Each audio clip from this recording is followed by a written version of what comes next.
smack in the middle of Florida is a land of horse ranches, small towns, and trains. Lots of trains. Many of the freight cars traveling these tracks are full of orange juice from the fertile Sunshine State. But it's along these tracks that a train crew makes a grisly discovery.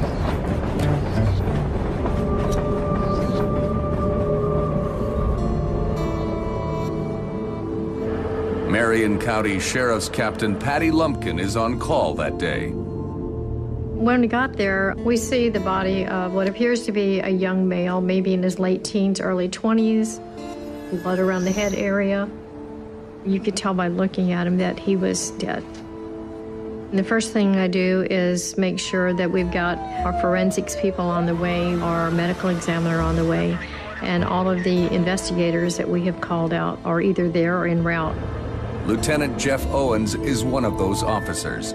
When those type of things happen, it could be someone who might have fallen off a train or someone who could have been struck by a train. But on closer inspection, it didn't appear to be an accident because if he had been hit by the train, the trauma would have been much more extreme. I've seen some deaths from trains, and the initial impact of the train would have done more harm to the body. There were facial injuries consistent with falling forward, and there were marks on and about the head indicating blunt force trauma. The authorities, including forensic officer Mike Dunn, carefully survey the surrounding area. We did see a baseball type of cap, and it appeared to have blood on the inside surface of the bill. In addition, there was a pair of wire-rimmed eyeglasses, and one of the earpieces was missing, and one of the lenses was out. This didn't look good either. Police are beginning to fear they have a brutal homicide on their hands. As we began to move in a little bit closer, we saw that the victim had been dragged to that spot using just the blue jean material around the cuff at the ankle.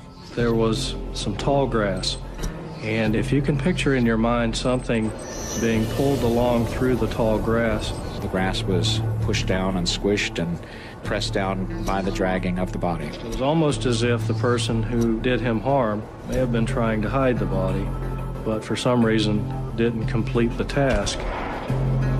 Also in plain view is what appears to be the source of the victim's lethal injuries, a brass and rubber coupling used to link one train car to another. One of those metal ends had spots of what appeared to be blood on it. We make sure that they bag the hands.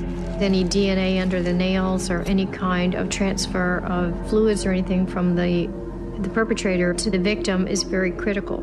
There might be hairs, there might be fibers from a shirt or sweater that we could find, and we don't want to lose that. While Mike makes a sketch of the scene, police search the young man's body. He had some jewelry, a watch, a necklace, a small amount of cash. It was not a robbery. So then again, you go back to how did that person wind up in that area, and what was the relationship between the train and that person? In order to answer that question, investigators must first determine who that person is. In this particular case, we did not find any identification on the body. But police do find something in his pocket they hope can help. There was a receipt where some money had been wired from Illinois to Florida. The name on the receipt is a woman's, Wendy. Who is she, and what connection might she have, if any, to the dead young man? Was she involved? Was there someone else with her? Is she safe? Is she a missing person that something may have happened to her? Can she tell them the identity of their murdered male victim? In their search for answers, police track the $200 wire receipt back to its point of origin, the Chicago suburb of Woodstock, Illinois, where Officer Kurt Rosenquist has been investigating the disturbing disappearance of a 16-year-old girl named Wendy. Most of the juveniles that we've dealt with in Woodstock, they will go away for a few hours, come back late, or they'll be gone for a couple days. But Wendy and her 19-year-old boyfriend, Jesse Howell, have been missing for more than a month. And police fear the pair may have left the state. With kids that age, they can meet with the wrong crowd, they can get rolled for money, they can get into all kinds of trouble. All of which makes him anxious for any news of the missing pair. But the disturbing call from the Florida investigators only fuels Rosenquist's worst fears. They advised me that they were investigating a John Doe unidentified body involving a younger male. Rosenquist sends Jesse Howell's fingerprints and photograph to Marion County Detective Jeff Owens. He said he would hopefully be able to have a positive identification on the unidentified male subject by the end of the day. Jesse and Wendy had met just months earlier, but the young man knew a good thing when he found it, according to best friend Justin Canary. He was starting to look for, girls that will treat him how he treats them and that kind of stuff, Jesse really cared for her, and Wendy was very important to him. And a good influence on the young man. She didn't, smoke or drink much, She was like a down-home country girl. She wasn't much of a troublemaker like we were. Trouble was something of a companion for Jesse Howell, who'd already had more than one run-in with the law, much to the dismay of his mother. He was just hanging out with some very unsavory people that had made really bad choices, and he had a habit of being in the wrong place at the wrong time. But beneath Jesse's bravado, he was somebody that would do anything for anybody that needed it. But he was also somebody that wasn't really world-wise. He wasn't street-wise. And he trusted too quickly. And when he loved somebody, he loved completely. That was certainly the case with Wendy. We knew that he had asked her to marry him. And we knew that he loved her a lot. And that he really felt this was the one. The young couple secretly got engaged, and on February 23rd ran away to start a new life together. He had a few $100s saved up, and he bought this old beater car. And at the time, he did not have a valid license or insurance, but he had a friend that did. And so the friend decided he and his girlfriend would go with them, and the friend drove the car. It was tough. It didn't feel like he was ready to be on his own. I was terrified. Absolutely terrified. We called his friends everywhere we could think of to find out if they knew where he had gone. But Jesse's friends aren't talking, despite what they know. He told me that he was going to Florida. Jesse was my best friend. I was going to go with him, for sure. Then some things came up, and I was like, I can't go right now. Go ahead and go, send me a postcard. When Wendy's parents discovered their daughter missing, they called police. But even Rosenquist can't get the pair's friends to spill the beans. Because it was going to interrupt this little escapade and adventure that Jesse and Wendy were going on. And they felt that any information that they provided to us that would jeopardize their close-knit friendship. The one thing we always did was we always backed each other's play. So when the missing persons report got filed, everyone said they didn't know anything. We wanted them to be happy, so we all thought we were looking out, for what's best for Jesse. In the days following, Jesse's mother waited for word from her only son. We got phone calls from him, very few phone calls, but he did call. It seemed the foursome had made it as far as Florida when things started to sour.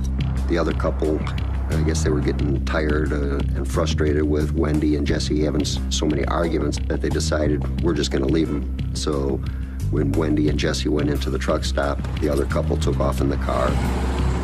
At the time, they thought that leaving them there, they'd be fine. Just 3 weeks into their trip, and the teens' romantic dreams had given way to hard, cold reality. We were advised by Wendy's parents that Wendy had contacted them saying that she wanted to come home and asked if they could send some money. It was at that time that Wendy's parents Western Unioned $200 for Wendy and Jesse to pick up so they could take a train or a bus home. 3 days later, Jesse called his parents to let them know he was on his way back. We felt so encouraged. He was going to come home and face up to everything and get his life back on track. It was relief. He realized that he needed more than just what he was capable of doing at that point. We offered to send a train ticket, and he said no, it was okay. And that was the last I heard from him. He told me he loved me, and that was it. Though the pair collected the $200 sent to Wendy for their return trip, checking with Greyhound and the different train stations, nobody matching their description ordered buses or trains back to the Woodstock area. Now, a week and a half after the teens spoke to their parents, Rosenquist is waiting to learn from Marion County investigators whether the beaten body found by the Florida railway tracks is that of Jesse Howell. About 5 o'clock that afternoon, Detective Owens gave me a phone call. They had made a positive identification that the unidentified subject was in fact Jesse. Kurt Rosenquist prepares for the part of his job he hates the most. Death notifications to family members when it's somebody old or had some health issues is one issue, but when it's a homicide, it makes it even harder. He said that Jess had been found along the railroad tracks in Florida, and that they had identified him. They were sure it was Jess. The next train going through had seen him, and that he had been killed by blunt force trauma to the head. But Becky Howell continues to hold out hope that the murdered teen is somehow not her son. We never got to see him, so it's very hard to have closure. I talked to Patty Lumpkin about it. At the autopsy, crime scene investigators always take a lot of photographs. So we cleaned up the photograph, the neck up, and sent it to Becky and said, "Is this Jesse?" That was very hard. I cried. He was just laying there, and it was him. And that put the nail in it. That's it. That's him. I know there was shock and grief. They never thought that this little adventure road trip that Jesse and Wendy went on was going to end up the way it did. And of course, then they were also very concerned where Wendy was. There was nothing that was going to bring Jess back. And there was no sign of any kind of violence that would have happened to her. There was nothing. And we just knew somehow Jess was dead and Wendy was gone. Lumpkin and Owens step up their search for the missing teen. We weren't sure if Wendy had been kidnapped, abducted, or if she ran away further because of some issues between her and Jesse. So the correlation between her and the crime scene was critical, finding her.